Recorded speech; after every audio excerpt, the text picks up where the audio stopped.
AP NGOs అనేది ఒక gigantic organisation, చాలా పెద్ద ఇన్స్టిట్యూషన్.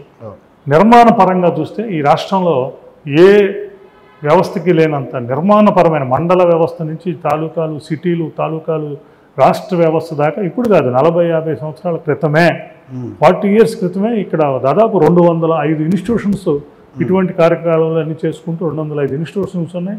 సీనియర్స్ నాయకులు ఉన్నారు. ఆ ప్రాంతాల్లో ప్రాబల్యం కలిగిన లబ్ధిప్రతిష్ఠులైన నాయకత్వాలు ఇవాళకి ఆ సంఘాలు మా అన్నింటిలో కూడా అట్లా ఉన్నాయి. ఉన్నప్పుడు ఇన్ని ఇన్స్టిట్యూషన్స్, ఇంత ఆస్తులు, ఇంత వ్యవహారం ఉన్నప్పుడు ఎక్కడో చోట కొన్ని ఇబ్బందులు అనేవి ఉంటాయి.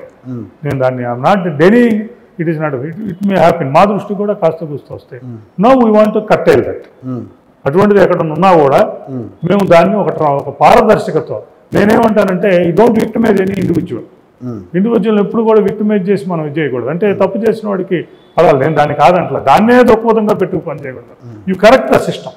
మీరు అన్నట్టు బ్యాంకింగ్ ఉంది, బ్యాంకింగ్ కరెక్ట్గా ఉండాలి, చార్టర్డ్ అకౌంట్ ఉండాలి, ఆడిటింగ్ కరెక్ట్గా ఉండాలి, ఎవ్రీ ఇయర్ ఆడిట్ సబ్మిట్ చేయాలి, 3 సంవత్సరాలకు ఒకసారి టోటల్గా ఇవ్వాలి. ఇవన్నీ సక్రమంగా జరిగితే ఇవన్నీ ఆటోమేటిక్గా వెళ్ళిపోతాయి. Now we are going through that. ఎందుకంటే వెళ్తాం తప్పనిసరిగా. ఇంకోటి కూడా ఉంది అక్కడ. అందులో సాగర్ గారు వెళ్ళి మీరు అన్నట్లు ఏదన్నా ఒక 3, 4, 5, 10 డిమాండ్స్ తీసుకొస్తే సాగర్ గారు తీసుకొస్తాడు.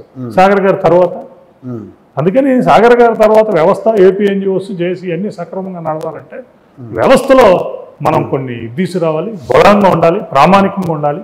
నేనేమంటానంటే అందుకే నేను ఒకటి చెప్తాను, డిమాండ్స్ అడుగుతాం, డిమాండ్స్తో పాటు గౌరవం కూడా రావాలి.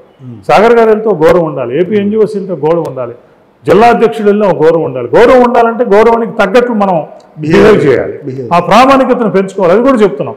2 బాధ్యతలు ఉన్నాయి నాకు.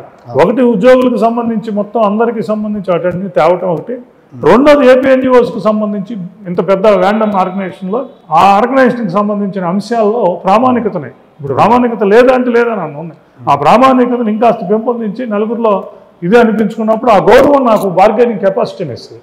వాళ్ళ యూనిటీ అనేది నాకు బార్గెనింగ్ కెపాసిటీని ఇస్తుంది, వాళ్ళ ప్రామాణికత అనేది నాకు బార్గెనింగ్. వీటితో ప్రభుత్వం దగ్గర నుంచి మనం తేవటంలో ఈజీ అవుద్దని చెప్తున్నాను.